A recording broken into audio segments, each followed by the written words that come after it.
오늘 하나님께서 우리에게 주시는 말씀 함께 나누도록 하겠습니다. 요한계시록 19장 1절에서 10절까지 저와 여러분이 한 절씩 교독하도록 하겠습니다. 이 이후에 나는 하늘에서 많은 무리들의 큰 함성 같은 것을 들었습니다. 그 큰 함성은 말했습니다. 할렐루야, 구원과 영광과 능력이 우리 하나님께 있습니다. 이는 그분의 심판이 참되고 공의로우시기 때문입니다. 그분은 음행으로 땅을 더럽힌 큰 창녀를 심판하셨으며 그녀의 손에 묻어있는 그의 종들이 흘린 피의 억울함을 갚으셨기 때문입니다. 다시 그들이 외쳤습니다. 할렐루야, 그녀를 사르는 연기가 영원토록 올라갈 것입니다. 그때 24장로와 네 생물이 아멘, 할렐루야. 그러자 보좌에서 한 음성이 나서 말했습니다. 하나님의 모든 종들아, 큰 사람이든 작은 사람이든 하나님을 경외하는 사람들아, 우리 하나님을 찬양하라. 또 나는 많은 무리의 소리 같고 콸콸 쏟아지는 물소리 같고 강한 천둥 소리 같은 것을 들었습니다. 그 소리들은 외쳤습니다. 할렐루야, 전능하신 우리 주 하나님이 다스리신다. 기뻐하고 즐거워하며 하나님께 영광을 돌리자. 이는 어린 양의 결혼식이 이르렀고 그의 신부가 혼인 준비를 갖추었으며 그녀는 밝고 깨끗한 고운 삼배를 입을 것을 허락받았기 때문이다. 이 고운 삼배는 성도들의 의로운 행실들이다. 그러자 천사가 내게 말했습니다. 너는 어린 양의 결혼잔치에 초대받은 사람들은 복이 있다고 기록하라. 또 그는 나에게 말했습니다. 이것은 하나님의 참된 말씀들이다. 이 말에 그러자 그가 내게 말했습니다. 그러지 마라. 나는 너와 및 예수의 증언을 가진 내 형제들과 함께 종된 자니 너는 하나님께 경배하여라. 예수의 증언은 예언의 영이기 때문이다. 아멘. 오늘은 할렐루야라는 제목으로 함께 하나님의 말씀을 나누도록 하겠습니다. 저는 2005년도에 처음 온누리교회에 오게 됐거든요. 이게 뭔가 이렇게 저희가 입을 맞춘 건 아닌데 한창 그 시즌이었던 것 같습니다. 그 시즌 때 진짜 많이 불렀던 찬양이 예수주 승리하심 찬양이 이런 류의 찬양이었던 것 같아요. 생명 주께 있네. 아마 2005년도에 정말로 제가 이 찬양을 많이 불렀는데 그때 온누리교회 처음 와서 아마 많이 부르게 된 찬양이었던 것 같습니다. 그리고 제가 또 당시를 떠올려 보면 하용주 목사님께서 생전에 계실 때였는데 굉장히 몸이 안 좋으셨던 기억이 있어요. 목사님을 떠올리면 건강했던 그런 기억보다 항상 힘들어하시고 이렇게 어려워하셨던 그런 기억이 있는데 우리가 잘 아는 것처럼 목사님은 젊은 시절부터 보여지는 가지고 계시는 이 골격과는 다르게 속으로 굉장히 많은 질병들을 가지고 계시지 않았습니까? 특별히 이 만성 신부전증을 앓으시고 그리고 계속해서 이 병이 악화가 되셨고 결국에는 이 마지막에 일주일에 3번 혹은 4번씩 투석을 받지 않으시면 생명을 유지할 수 없는 그런 몸 상태가 되시지 않았습니까? 그래서 그분을 보면 항상 무겁고 피곤해 보이고 이 투석 직후에는 거의 강단에 설 수 없는 정도의 그런 몸 상태가 되기도 하셨습니다. 그래서 많은 분들이 좀 이제는 목회를 좀 내려놓고 좀 쉬시고 요양하셔서 다시 오시면 좋지 않으시겠냐. 설교도 너무 많이 하시는 것 같다. 설교도 좀 중단을 하시고 좀 쉬시면 좋겠다. 이제 그렇게 이야기를 하시지 않았습니까?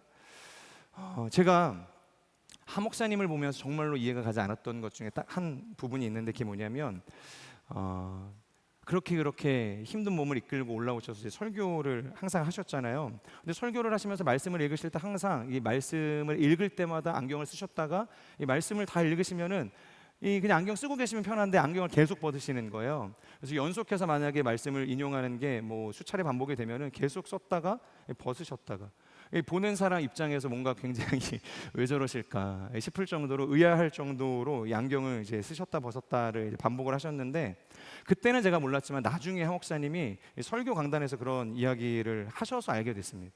그러니까 본인이 너무 컨디션이 안 좋으니까 투석을 하고 난 다음에 이 설교 강단에 선다는 것이 얼마나 큰 고통과 어려움을 동반하는지 저희가 알지 못하지 않습니까? 그러니까 하 목사님께서 설교를 하실 때 안경을 눈에 걸쳐 놓는 것마저도 그분에게는 굉장히 큰 중량감으로 작용을 했다는 거예요. 그래서 잠깐 쓸 수 있지만 그것을 내려놓아야 할 만큼 어려운 마음이 있으셨다는 것입니다. 그럼에도 불구하고 목사님께서 그렇게 설교를 하셨음에도 불구하고 항상 입버릇처럼 하셨던 말씀이 뭐냐면 나는 힘들어 죽어도 설교하다 설교 강단에서 죽는 것이 소원이다. 이제 그런 이야기를 하셨습니다. 그러니까 연약한 몸을 이끌고 끝까지 이 설교 강단을 포기하지 않으셨던 그 모습이 하용조 목사님의 제가 기억하는 이 모습이었습니다. 그리고 목사님이 그렇게 설교를 하러 나오실 때마다 가장 먼저 하셨던 이 멘트가 있는데 혹시 기억에 나시는 분 계신가요? 거의 뭐 하용주 목사님의 이 트레이드마크처럼 이렇게 외치셨던 게 있습니다. 올라오셔서 항상 하시는 게 할렐루야. 따라하려고 해도 따라할 수가 없는 그 인자하고 자애로운 뭔가 굉장히 소망적인 이 할렐루야를 이제 선포를 하셨는데요. 그냥 할렐루야가 아니죠. 저도 얼마든지 할렐루야를 선포할 수 있지만 그냥 마치 이 관용어처럼 그냥 제 입에 붙어서 이 종교적인 표현처럼 하는 그런 할렐루야가 아니었다는 것입니다. 그러니까 목사님께서 그 할렐루야를 선포하실 때 최소한 제가 느끼기에는 그것이 천사의 목소리처럼 들렸습니다. 그러니까 하나님께서 우리에게 주시는 그 마음이 그 할렐루야를 통해서 굉장히 크게 다가왔다는 것입니다. 성경을 보면 스데반이 죽기 직전에 영안이 열려서 주님을 보게 되지 않습니까? 그때 성경에서 그 스데반의 얼굴을 어떻게 묘사를 합니까? 그의 얼굴이 해처럼 빛났다. 그것이 성경의 기록입니다. 그러니까 마치 할렐루야를 외치셨을 때 하용주 목사님의 표정이 저에게는 이 스데반의 표정처럼 해처럼 빛나는 얼굴이었다는 것입니다. 스데반도 그렇고 하 목사님도 그렇고 결코 할렐루야를 외칠 수 없는 상황 속에서 그렇게 빛이 날 수 있었던 이유는 무엇이었는가? 그의 얼굴을 보면 도무지 이게 하루에 추석을 3번씩 4번씩 하고 와서 설교를 하는 이 설교자의 얼굴이라고 이야기할 수 있을까? 도대체 그분을 그렇게 빛나고 강하고 담대하게 할 수 있는 힘이 어디에 있었는가? 그것을 생각을 해보게 됩니다. 여러분, 우리는 보통 언제 할렐루야를 외칠까요? 할렐루야를 외칠 때를 한번 생각을 해보시겠습니까? 일반적으로 거의 대부분의 사람들이 기쁠 때나 혹은 내가 은혜 받았을 때나 기도 응답에 하나님께서 기가 막히게 역사하셨을 때 아니겠습니까? 그래서 성경을 보면 할렐루야는 할랄, 하나님을 찬양하라. 야는 여호와 하나님을 이야기하죠. 할랄, 하나님을 찬양하라. 그리고 야는 여호와 하나님이라는 뜻으로 할렐루야는 하나님을 찬양한다라는 것입니다. 그러니까 나의 결핍을 채워주신 하나님, 나의 절망을 소망으로 바꿔주신 그 하나님을 우리가 만나게 될 때 이 할렐루야를 보통 외치게 된다는 것이죠. 그러니까 내가 사업에 실패할 때 할렐루야를 외치는 사람은 없습니다. 갑자기 없던 질병이 찾아왔을 때 그 질병 앞에서 하나님께 할렐루야를 외치는 사람은 없다는 것입니다. 선을 행하다 오히려 선이 아닌 악으로 양가품을 당할 때, 낙심하게 될 때 그때 할렐루야를 외치는 사람은 없다는 것입니다. 그럴 수 없는 것이죠. 이성적으로, 상식적으로, 이 감정적으로 그것은 불가능하다는 것입니다. 저희가 최근에 이 민수기를 묵상을 하면서 초막절 절기에 대해서 나누었는데요. 여러분, 초막절 절기의 핵심은 뭘까요? 왜 하나님께서는 이스라엘 민족에게 이 초막절을 지켜서 그것을 제사로 함께 나누라고 이야기했을까? 초막절은 쉽게 말하면 기뻐하라는 것입니다. 기쁨의 절기라고 이야기할 수 있는 것입니다. 기뻐할 것을 하나님께서 이 초막절 절기 가운데 명령을 하셨다는 거죠. 그런데 아이러니한 것이 여러분, 기쁨이라는 것이 명령한다고 기뻐지는 것입니까?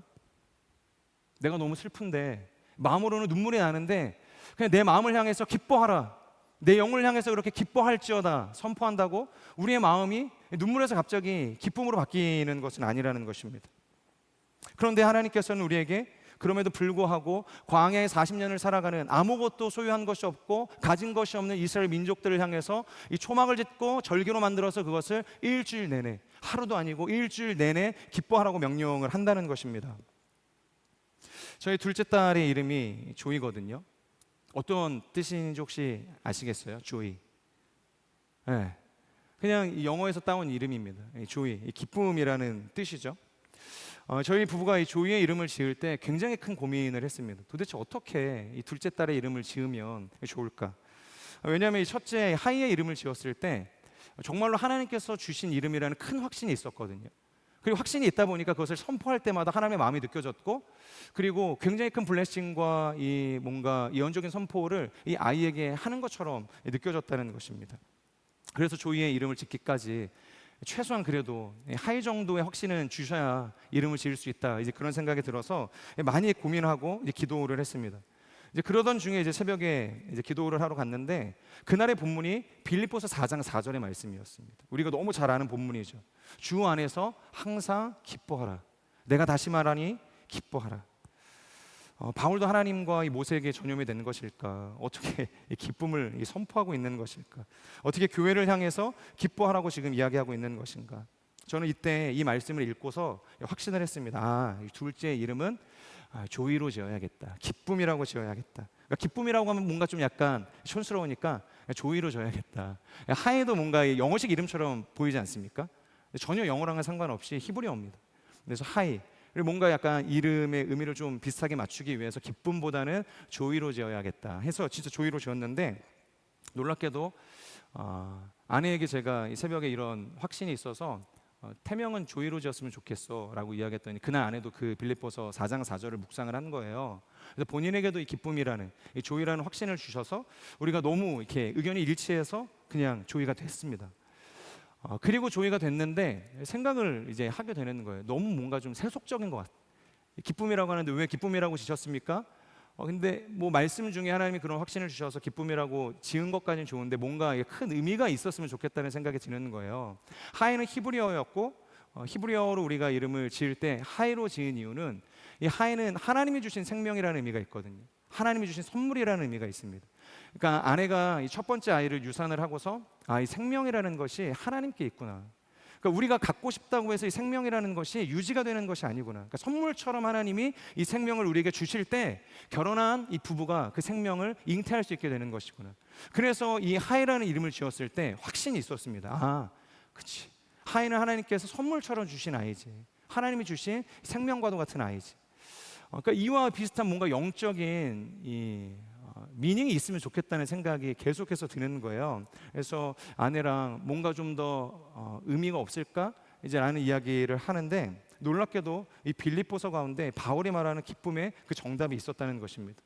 자, 지금 바울은 이 빌립보서를 쓸 때 인생의 말년이었고, 어떻게 보면은 지나온 시간들을 돌이켜보고 유언과 같은 이 메시지를 이제 준비하면서 교회에 전하고 있는 그런 입장이었다라고도 이제 생각을 할 수 있는 것입니다. 건강도 좋지 않았고 자신을 비방하는 사람들 때문에 사실 감옥에 갇힐 이유가 없었지만 감옥에 갇히는 억울한 옥살이를 하고 있는 상황이었다는 거죠. 반면에 이 빌립보 교회는 부흥하고 굉장히 큰 추수의 때를 보내고 있었습니다. 그런 교회를 향해서 오히려 이 감옥에 있는 바울이 뭐라고 하는 것입니까? 기뻐해라. 내가 다시 말하노니 기뻐하라. 뭔가 앞뒤가 맞지 않는 것 같죠. 바울은 지금 전혀 기쁨을 이야기할 수 없는 상황이죠. 오히려 부흥하고 있는 추수의 열매를 맺고 있는 이 교회가 이 바울을 위로해야 하는 그런 상황이라는 것입니다. 그런데 그는 더욱 담대한 확신 가운데 계속해서 교회를 향해서 주 안에서 기뻐하라 그렇게 명령을 하고 있다는 것입니다. 바울이 말하는 기쁨의 정체가 바로 여기에 있는 것이죠. 바울이 말하는 이 기쁨은 이 세상이 말하는 기쁨과 차원이 다른 기쁨이었습니다. 그러니까 상황과 환경에 따라서 파도처럼 흔들리는, 그렇게 달라질 수 있는 기쁨을 이야기하는 것이 아니었다는 것입니다. 지금 이 빌립보서에서 나오는 이 기쁨, 이 조이라는 헬라어의 어원을 보면 조에라는 단어가 사용이 되어집니다. 조에. 혹시 조에가 무슨 뜻인 줄 아십니까? 영원한 생명이라는 의미가 있습니다. 조에. 무엇이 영원한 생명일까요? 바로 예수님께서 십자가에 달리심으로 우리가 얻게 되어진 생명, 그것이 영원한 생명이라는 것이죠. 바로 죄인된 우리를 위해서 자신을 내어주심으로 얻게 되어진 그 생명, 그 조이, 그것이 기쁨의 정체였다는 것입니다.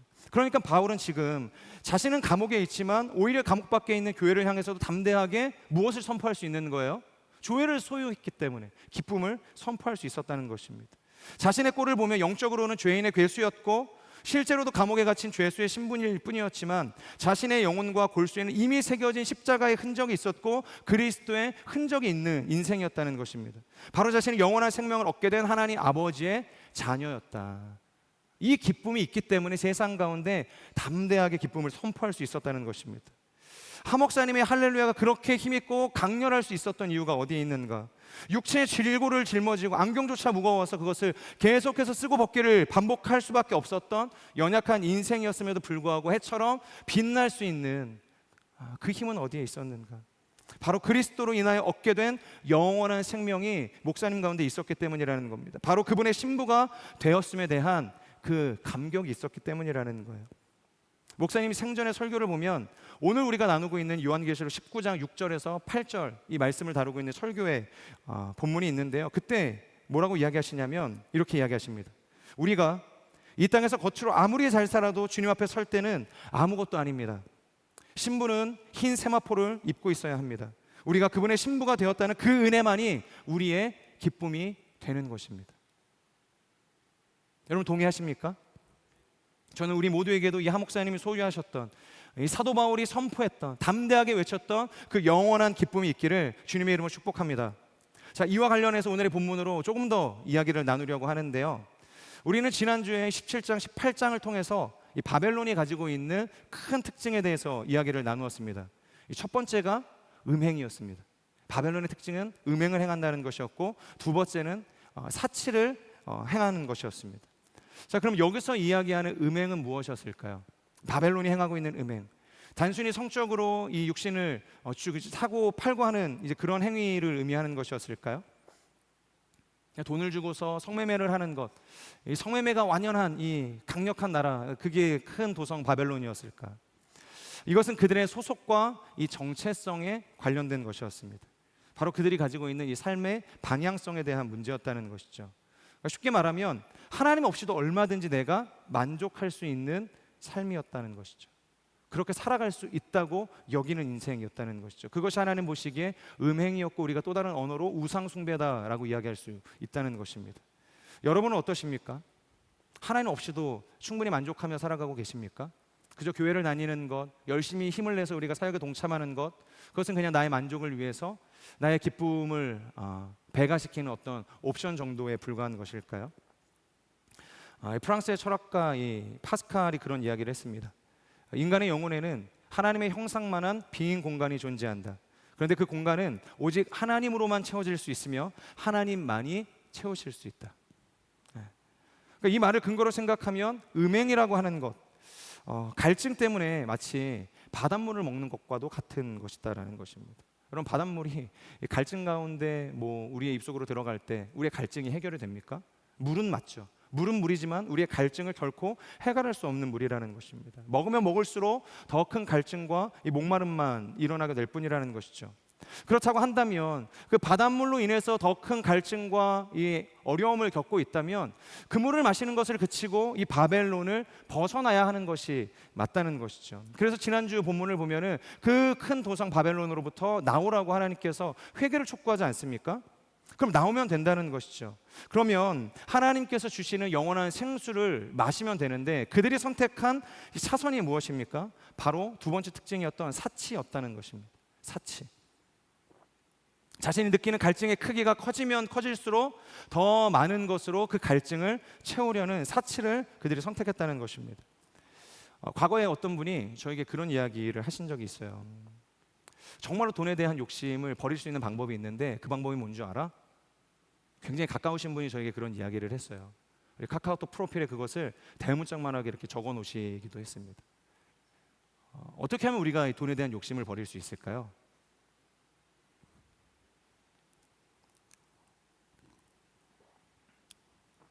더 큰 돈을 벌면 된다고 이야기를 하시더라고요. 그러니까 돈에 대한 욕심이 일어나지 않을 만큼 더 큰 돈을 벌으면 욕심을 버릴 수 있다고 이야기를 하는 거예요. 진짜 그때 얼마나 진지하게 그 이야기를 저에게 이야기를 하시는지 제가 진짜 어이가 없을 정도였는데, 여러분, 만족할 수 있을 만큼의 돈이 있을까요? 만족할 수 있을 만큼의 돈. 얼마를 벌어야 우리가 만족할 수 있을까요? 1억을 벌으면 만족할 수 있으시겠습니까? 10억? 10억을 벌면 더 큰 돈이 이제 아쉽지 않으시겠어요? 20억이 생각이 나고, 20억을 벌면 50억이 생각나고, 50억이 벌어지면 100억을 가진 부자들이 생각나지 않겠습니까? 그러니까 오히려 우리가 많이 벌면 벌수록 그 벌어진 돈의 액수만큼 더 그 갈증의 깊이는 비례해서 커질 수밖에 없다는 것입니다. 결국 이런 고집 때문에 이 음행이 사치로 이루어지게 됐고, 하나님의 이 파이널 코어를 무시하고 이 결핍을 채우기를 선택했던 사람들의 결말이 어떻게 되었는가? 요한계시록 18장 2절을 보면 이렇게 이야기합니다. 무너졌도다, 무너졌도다. 큰 성 바벨론이 무너졌도다. 끝까지 나오길 거부한 사람들의 이 결과는 이미 예고하고 선언되어졌던 하나님의 심판이었다는 것입니다. 매우 아이러니한 일인 것이죠. 그 누구도 넘볼 수 없었던 완벽한 요새였고 화려한 성이었던 바벨론 아니었습니까? 그래서 수많은 사람들이 그곳으로 들어가기를 힘썼고 그곳에서 음행을 행했고 사치로 자신의 결핍을 채우는 인생을 살았다는 것입니다. 그런데 결국에는 무너지게 되었다는 것이죠. 그곳엔 아무런 만족도 기쁨도 그들을 구원할 수 있는 구원도 없었다는 것입니다.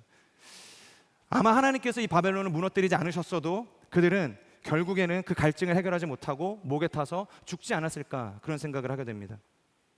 제가 얼마 전에 인터넷에서 그런 글을 본 적이 있습니다. 요즘에는 이 AI 활용이 굉장히 극대화되어진 이 시대가 아닙니까? 어떤 분이 챗 GPT에게 그렇게 질문을 한 거예요. 아무도 모르게 사람을 죽이는 방법을 알려줘. 굉장히 잔인하고 이 자극적인 표현인데, 아무도 모르게 사람을 죽일 수 있는 방법을 알려달라고 이 인공지능 컴퓨터한테 질문을 던지는 거예요. 그때 이 GPT가 전한 답변이 굉장히 놀라운데, 그러니까 인간이 가지고 있는 그 한계에 대해서, 죄에 대해서 굉장히 잘 인식하고 있다라는 생각이 들었습니다.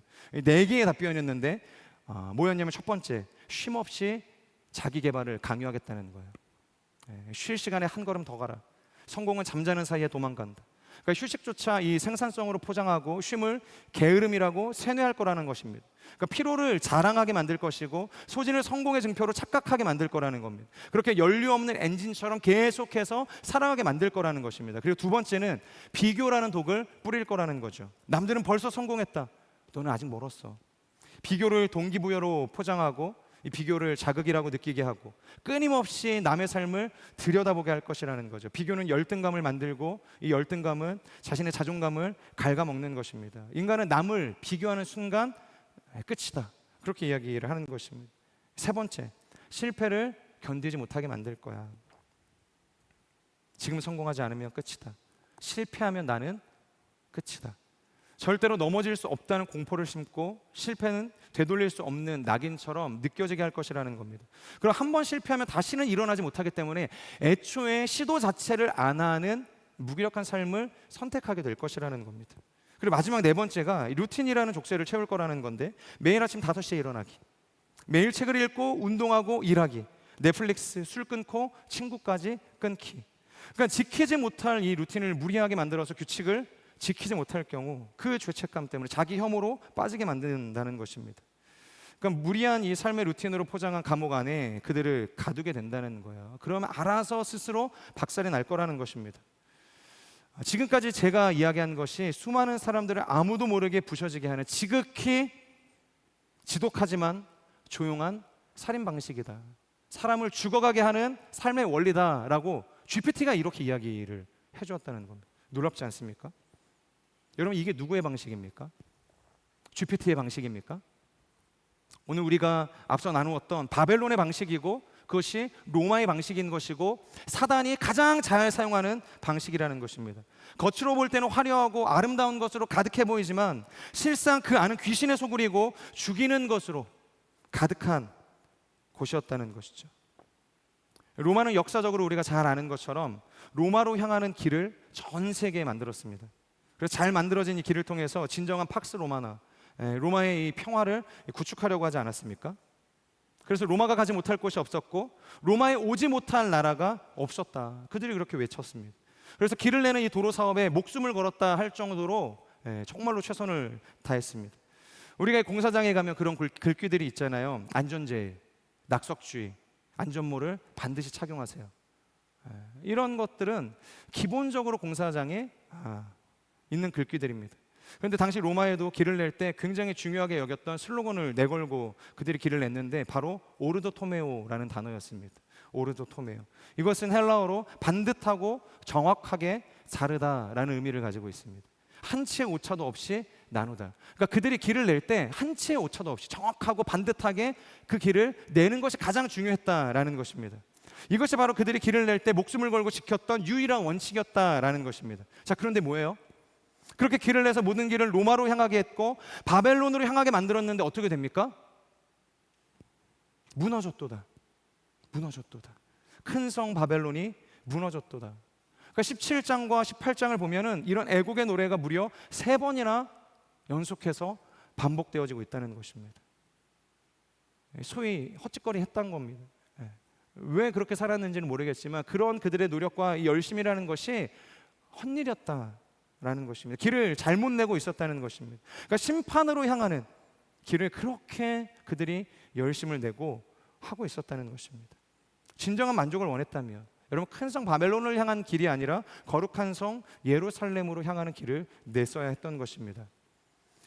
디모데후서 2장 15절을 보면 이렇게 쓰여져 있습니다. 우리 같이 한번 읽어볼까요? 시작.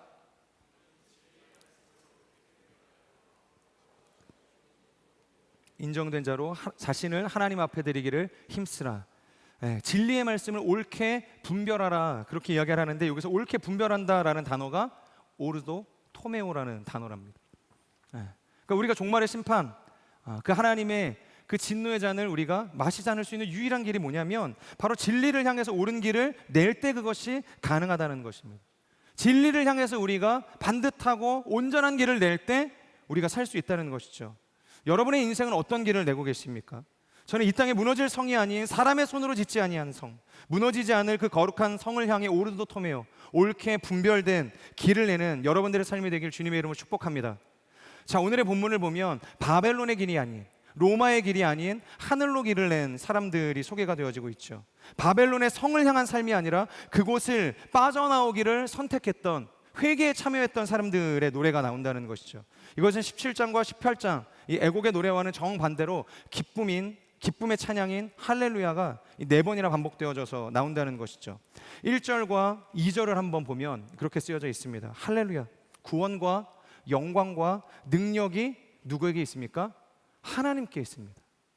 바벨론을 빠져나온 사람들이 선포하는 것입니다. 구원은 바벨론에 있는 것이 아니라 하나님께 있습니다. 영광은 바벨론에 있는 것이 아니라 오직 하나님께 있습니다. 그리고 3절, 음녀를 사르는 연기라고 표현이 되어져 있는데 이것은 심판의 권세가 하나님께 있음을 이야기하는 것입니다. 로마의 황제가 우리의 삶을 심판하는 것이 아니라 하나님께서 이 땅을 심판할 수 있는, 바벨론을 심판할 수 있는 권세가 있음을 선포하는 것이죠. 그리고 4절을 보면 이 천상의 예배, 그러니까 공동체, 천상의 공동체 역시 하나님의 승리, 하나님의 존재에 대한 할렐루야를 함께 외치고 있다는 것입니다.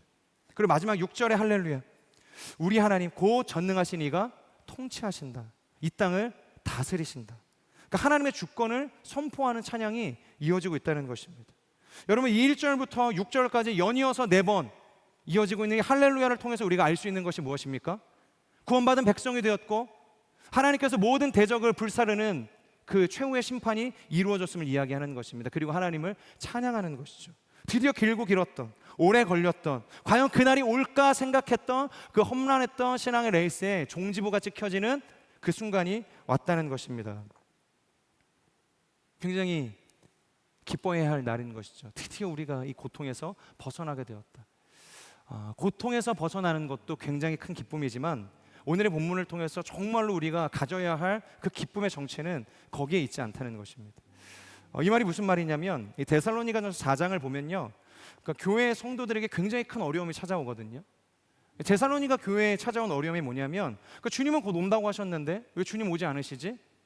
고난을 당하고 박해를 받고 믿음으로 인내하면서 이 신앙을 지켰는데 계속해서 사람들은 감옥에 잡혀가고 교중에 처해지는 일들도 있고, 어떤 이들은 주님을 기다리는 그 믿음으로 기다렸는데 나이가 차서 늙어서 죽게 되어지는, 자연사를 하게 되어지는 일들도 있게 됐다는 거예요. 그러니까 교회에 있는 성도들 안에 두려움이 찾아온 것입니다. 분명 주님 오시면 우리가 주님과 함께 영원히 살 거라고 이야기하셨는데, 죽지 않고 살아서 주님과 함께 이 나라를 통치할 거라고 이야기하셨는데 왜 주님은 오지 않으시지? 근데 왜 교회 성도들은 계속 잡혀가고 죽게 되어지는 일들이 일어나죠? 사랑하는 교인들이, 형제들이, 자매들이, 부모가 죽어가는 일들이 교회 안에 일어나니까, 그러니까 죽음에 대한 굉장히 큰 두려움이 교회 안에, 이 교회의 이 공동체 안에 번지게 됐다는 것입니다. 그것을 보고 이 바울이 교회를 향해서 편지를 쓴 겁니다. 바울이 전하는 이 소망의 메시지가 뭐였냐면 데살로니가전서 4장 13절의 말씀을 같이 읽겠습니다. 시작. 형제들이여, 이제 우리는 여러분이 잠든 사람들에 대해 알지 못하기를 원하지 않습니다. 이는 여러분이 소망이 없는 다른 사람들처럼 슬퍼하지 않게 하려는 것입니다. 지금 무슨 이야기냐면 죽는 것으로 슬퍼하지 말아라. 죽음은 누구나가 다 겪게 되어지는 아주 자연스러운 과정이라는 것입니다. 다만 죽은 이후에 우리는 어떻게 될 것인가. 이어서 14절을 같이 읽도록 하겠습니다. 시작. 이와 같이 하나님께서 예수로 인해 잠자는 사람들도 그분과 함께 데리고 오실 것입니다. 다시 사신 예수님과 같이 무덤으로 돌아간 그 사람들 또한 다시 살아나게 될 것이라고 부활을 이야기하고 있다는 것입니다. 예수님의 부활과 같은 성도들이 얻게 되어질 부활을 선포하고 있는 것이죠. 그런데 정말로 중요한 건 여기에서 끝나는 것이 아닙니다. 그러니까 성도의 부활이 기쁨의 정점이라고 이야기하는 것이 아니라 부활의 정점, 기쁨의 정점은 17절 말씀이 있는데요. 우리 17절 말씀 같이 읽겠습니다. 시작. 그 다음에 우리 살아남아 있는 사람들이 그와 함께 구름 속으로 들려 올라가 공중에서 주를 만나게 될 것입니다. 그리고 우리는 영원히 주와 함께 있을 것입니다. 기쁨의 정점이 무엇입니까? 부활입니까? 당연히 우리가 도달해야 할 최후의 종착지는 부활이 맞습니다. 하지만 기쁨의 정점은 부활이 아니라는 것이죠. 공중에서 우리가 누굴 만나는 것입니까? 바로 주님을 만난다는 것입니다. 우리의 신랑이 되시는 주님과 영원히 함께 있게 될 것이라고 지금 이 데살로니가전서 4장 17절에서 두 번이나 연거푸 강조해서 우리가 주님을 만나게 될 것이다, 영원토록 그 주님과 함께 할 것이다, 그것을 외치고 있다는 것입니다. 여러분, 유대교의 결혼 방식 가운데 정혼기간이라는 것이 있지 않습니까? 결혼을 했지만 진정한 부부로서의 합방을 할 수 없는 뭔가 율법적인 제약이 있는 시간입니다. 아내라고 부르지만 온전한 연합을 이룰 수가 없는 거예요. 한 이불을 덮고 잘 수가 없는 것입니다. 부부긴 부부인데 그게 부부가 맞습니까? 마치 군대에서 저녁날을 받아놨지만 이 저녁날까지는 해야 할 이 군인의 복무기간을 반드시 채워야만 전역을 할 수 있는 것처럼 이 정혼이라는 것도 완벽한 이 완전한 부부가 되기까지 그 사이에 견뎌야 할, 그리고 배워야 할, 거쳐가야 할 일정 기간이 있다는 것입니다. 그러니까 하나님께서 오실 그 디데이가 선포가 되어졌지만 하나님께서 우리에게 주실 완성된 그 구원이 임할 이 빅토리 데이는 아직 오지 않았다라는 것과 같은 것이죠. 그것이 바로 지금까지 하나님의 심판이 이루어지는 과정 속에서 성도들이 배우고 견디고 눈물로 지나와야 했을 시간들이었다는 것입니다. 그런데 중요한 게 뭐예요? 바로 이제 끝이 났다는 것입니다. 이제 정혼기간이 끝이 났다고 이야기하는 것이에요. 더 이상 이제 이 날짜 하나하나를 짝대기를 그어가면서 그날을 기다릴 필요가 없다는 것입니다. 디데이는 끝이 났고 이제 예수님께서 오실 그날이라고 이야기하는 것이죠. 신랑과의 완전한 연합이 이루어지게 된다는 것입니다. 우리 7절의 말씀, 오늘 요한계시록 19장 7절의 말씀을 같이 읽겠습니다. 시작. 이는 어린 양의 결혼식이 이르렀고 그의 신부가 혼인 준비를 갖추었으며, 자, 지금 드디어 이 어린 양의 이 결혼식, 혼인 잔치가 이루어질 것이다. 그리고 신부는 혼인 준비를 다 이루었다, 그렇게 이야기를 하는 것입니다. 그러니까 이제 우리를 부르는 호칭이 달라지는 거예요. 우리를 부르는 호칭이 달라지는 것입니다. 정혼기간이 끝이 나고 이제 온전한 합방과 이 아름다운 연합을 통해서 한 몸을 이룰 이 신부의 호칭이 변화되어지는 것이죠. 지금까지는 부부의 이름은 가졌지만 율법의 구속이 있었고 합방이 제한되어졌던 이 눈페라는 아내라는 단어가 사용이 되어졌다면, 이제는 모든 율법의 구속이 끊어지고 신랑과의 온전한 연합이 가능하게 되어진 누네라는 신부로 변화되어졌다는 거예요. 한글말로는 똑같이 신부지만 헬라어 원어로는 완전히 뒤집혀지게 되어지는 호칭으로 사용이 되어진다는 것입니다. 여러분, 이것이 바로 우리가 추구해야 할 기쁨의 종착지라는 것이죠. 우리의 믿음은, 우리의 신앙은 바로 이거 하나를 보고 달려갈 수밖에 없다는 것입니다. 합방할 수 있는, 하나님과 온전한 연합을 이룰 수 있는 그 누네라는 그 신부의 호칭을 우리가 얻기 위해서 달려가는 인생이라는 것입니다. 이것을 지금 요한에게 보여주고 계시는 거예요. 어린 양의 혼인잔치가 이르렀다. 더 이상 내가 너를 눈패로 부르지 않고 누네, 나의 온전한 신부로 부르겠다 선포하니까 요한이 너무 감격스러운 거예요. 그러니까 요한이 정신을 못 차리고 어떻게 합니까? 대뜸이 천사에게 경배하려고 합니다. 10절의 말씀 우리 같이 한번 읽도록 하겠습니다. 시작. 그에게 경배하려고 했습니다. 그러자 그가 내게 말했습니다. 그러지 마라. 나는 너와 및 예수의 증언을 가진 내 형제들과 함께 종된 자니 너는 하나님께 경배하여라. 예수의 증언은 예언의 영이기 때문이다. 너무 감격스러울 만큼의 기쁨의 소식이라는 거예요. 우리가 드디어 이제 하나님 예수 그리스도와 온전한 연합을 이루는 삶을 살아갈 수 있게 되는 거. 이것이 하나님께서 우리에게 주고자 하시는 기쁨의 종착지라는 것입니다. 여러분, 우리는 이것을 소유한 인생이 되어야 하는 것이고, 그리고 이러한 기쁨과 은혜를 우리에게 주신 하나님께만 경배할 수 있는 인생이 되어야 한다라고 지금 오늘 이야기하고 계시는 것입니다. 올 여름 우리는 아울리치를 가게 되죠. 제가 그렇게 계속해서 광고를 하지만 여전히 신청을 하지 않으셔서 이거 없어질 수도 있겠다 싶은 그런 아울리치 지역들이 있어요. 국내 2개 지역과 해외 3개 지역을 가게 될 것인데, 표어가 뭔지 아십니까? D to V입니다.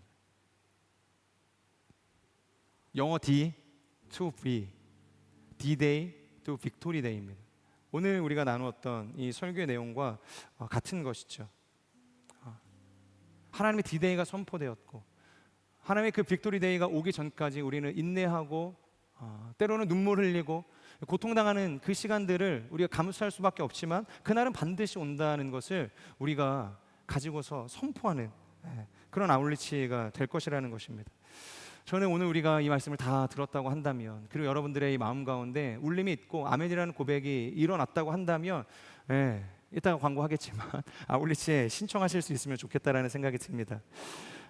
그 승리의 날, 우리만 소유하는 것이 아니라 하나님께서 만나게 하실 그 영혼들을 향해서 우리를 보내시는 그 모든 아울리치의 현장 가운데 전할 수 있는 거룩한 인생이 되기를 주님의 이름으로 축복합니다. 우리 함께 오늘 말씀 기억하면서 기도하도록 하겠습니다. 사랑하는 하나님, 우리가 정말로 고난 많은 인생길을 걸어가고 있습니다. 세상의 수많은 도전과 유혹 가운데 우리가 정말로 애통해하며 또 인내하며 눈물로 살아가게 될 때가 얼마나 많은지 모릅니다. 정말로 우리가 이 D-Day와 이 빅토리 데이의 이 사이, 정말로 우리에게 이미 구원이 주어졌지만 아직 그날이 완성되어지지 않았기 때문에 이 구원의 긴장감 속에서 살아갈 수밖에 없는 연약한 인생임을 우리가 고백합니다. 하지만 그날은 반드시 올 것입니다. 하나님의 그 승리가 완전히 선포되어지는 그 빅토리 데이는 반드시 오게 될 줄로 믿습니다. 그리고 우리가 하나님 안에서 율법으로 얽매였던 그 능패, 그 신부의 그 관계를 청산하고 하나님과 완전한 합방을 이루게 되어질, 완전한 연합을 이루어질 이 눈의 그 관계가 우리 가운데 주어질 그날이 오게 될 줄로 믿습니다. 하나님, 우리가 힘들고 어려워도 이 믿음의 경주를 포기하지 않고 그날 바라보면서 달려갈 수 있는 하나님의 사람들이 될 수 있도록 기름 부어 주시옵소서. 그리고 우리가 나만 소유하는 것이 아니라 이것을 세상 가운데 땅끝까지 전할 수 있는 거룩한 복음의 일꾼이 될 수 있도록 기름 부어 주시옵소서. 함께 통성으로 우리 주여 간절히 선포하며 기도하며 나아가도록 하겠습니다. 주여, 오 신실하신 하나님, 우리가 큰 도성 바벨론 가운데서 벗어나서 하나님의 거룩한 성 예루살렘 가운데로 들어가는 인생 될 수 있도록 기름 부어 주시옵소서. 세상은 끊임없이 우리 가운데 헛된 영광을 추구하게 하고 사치하게 하고 음란 가운데 하나님 없이도 만족할 수 있다고 외치지만, 하나님 더 깊은 공허와 결핍과 갈증 가운데로 나아갈 뿐임을 우리로 하여금 알게 하여 주시옵소서. 우리의 영원한 생수가 되어주시는 예수 그리스도, 우리의 모든 갈증을 해결할 수 있는 예수 그리스도께로 나아가는 하나님의 사람들이 될 수 있도록 인도하여 주시옵소서. 우리의 이 마음 가운데 있는 깊은 절망과 이 공허함을 무엇으로 우리가 만족시킬 수 있겠습니까? 오직 예수 그리스도를 통하여서만 이것이 해결되어지는 줄로 믿습니다. 오 주님, 우리가 그 주님 바라보며 나아가게 하여 주시옵소서. 그 더러운 성 귀신의 속을 바벨론으로부터 벗어나 거룩한 성 예루살렘에 참여하는 인생이 될 수 있도록 성령 하나님 역사하여 주시옵소서. 우리가 그래서 그 할렐루야를 외치며 모든 구원과 영광과 소망이 하나님께 있습니다. 큰 도성 바벨론이 영계와 같이 심판대에 하나님의 심판을 받게 될 것입니다. 심판을 받았습니다. 오 하나님의 그 심판의 주권을 선포하는 우리의 할렐루야가 되어질 수 있도록, 하나님의 승리를 선포하는 거룩한 할렐루야가 될 수 있도록, 이 땅의 모든 주권과 통치가 하나님께 있음을 선포하는 다스림의 확신을 가진 할렐루야를 우리가 고백하는 인생이 될 수 있도록 기름 부어 주시옵소서. 오 주님, 주여, 그 주님을 찬양합니다. 모든 찬송과 존귀와 영광을 받으실 그 주님을 우리가 바라보며 나아갑니다. 그 기쁨이 우리 가운데 있기를 원합니다. 그 신랑이신 예수 그리스도의 영원한 신부로 우리가 부르심을 받은 하나님 그 영생의 구원으로 인한 기쁨이 우리 가운데 마르지 않게 하여 주시옵소서. 사랑의 주님, 세상은 끊임없이 우리에게 헛된 영광을 추구하게 만들고 하나님 없이도 우리가 만족할 수 있다는 거짓된 이야기로 우리를 미혹하기 일쑤입니다. 하나님, 우리가 속지 않게 하여 주시고 우리에게 온전한 지혜와 분별력을 더하여 주셔서 우리 안에 있는 이 타는 목마름, 이 결핍을 해결할 수 있는 유일한 이가 우리의 영원한 생명 되시는, 생수의 근원이 되시는 예수 그리스도이심을 고백하며 나아가는 인생이 될 수 있도록 역사하여 주시옵소서. 무엇으로 우리의 마음 가운데 있는, 영혼 가운데 있는 이 공허를 해결할 수 있겠습니까? 오직 예수 그리스도만이, 길이요 진리요 생명 되신 예수 그리스도만이 우리를 온전케 할 수 있음을 고백합니다. 세상이 줄 수 없는 그 기쁨, 세상이 줄 수 없는 그 샬롬을 오직 예수 그리스도만이 우리 가운데 허락하실 수 있음을 믿음으로 고백하오니, 다시 한번 그 기쁨의 근원이신 주님으로 만족하는 인생이 될 수 있도록 역사하여 주시옵소서. 그 영생의 기쁨이신 예수 그리스도를 소유한 인생이 될 수 있도록 축복하여 주시옵소서. 고난 많은 우리의 인생길, 하지만 우리가 할렐루야를 외치며 모든 구원과 영광과 승리가 예수 그리스도께 있음을, 심판의 권세가 예수 그리스도께 있음을, 이 땅을 다스리시고 통치하시는 그 다스림의 권세가 예수 그리스도께 있음을 우리가 고백하며 평생의 모든 걸음의 여정 속에서 할렐루야를 외치는 믿음의 여정 되게 하여 주시옵소서. 그래서 우리가 이 디리의 기간을 거쳐서 하나님의 구원의 완성이 될, 더 이상 우리를 율법의 이 멍에로 하나님과의 완전한 연합을 방해할 그 눈패의 삶을 청산하고 온전한 신부로서, 신랑으로서의 연합을 이루는 그 눈의 삶으로 나아가게 할 그 빅토리 데이를 꿈꾸며 나아가는 우리 모두의 삶이 될 수 있도록 역사하여 주시옵소서. 그렇게 함께 하실 주님을 찬양합니다. 감사합니다. 예수님의 이름으로 기도합니다. 아멘. 우리의 기도를 받으신 주님께 우리의 감사의 박수 한번 올려드리겠습니다.